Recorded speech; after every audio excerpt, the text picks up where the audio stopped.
Pridavajući ključi predsjedateljovi pokrajinske vladi Igorovi Mirovićovi, generalni direktor RTV-a dr. Miodrag Koprivica ohľadnuše na istoriju vybudovi studija M i budinku pri njim na jeho veljku značnost i emotivnu vjazanost naše hiži za tot budinok. Von tiž podzekoval predsjedateljovi Mirovićovi na veljkej pomoci kolovi budovi novoho budinku RTV-a na Mišaluku i vyražal na zdavanje, že po konjec roka šitski robotniki budu na novej adresi. Stvoreni условия, že by sme už i druhý budinok u centru napušćeli po vybudovi jednoho multimedijalnog centru na Mišeluku jednej modernej radioteleviziji. Keď všetko bude ispo planu, nazdavam še, že i treći budinok, to u Sutjeskej ulički, preseljime po konjec roka na Mišeluk.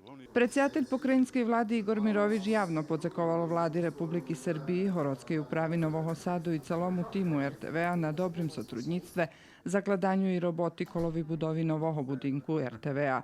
U najhodzacim periodze Mirović najavil rekonstrukciju studija M. Odmah želim da kažem da će studio M nastaviti da... Tako i žadam povest, že Studio M predluži funkcionovac po rekonstrukciji jak Studio M, jak prostor, jak koncertna sala, prostor za vystavi, za kulturni zmisti, za čuvanje našoho našljidstva, toho, kotre stvorili vredni ljud za RTV-a, ali i kulturni robotniki Novoho Sadu, Srbiji, buvšej Jugoslaviji. Po slovah predsjedatelja Mirovića da kedišnji prostori radija budu pretvoreni do kulturnog našljidstva 20. viku i budu prikazani u ultramodernoj digitalnej formi.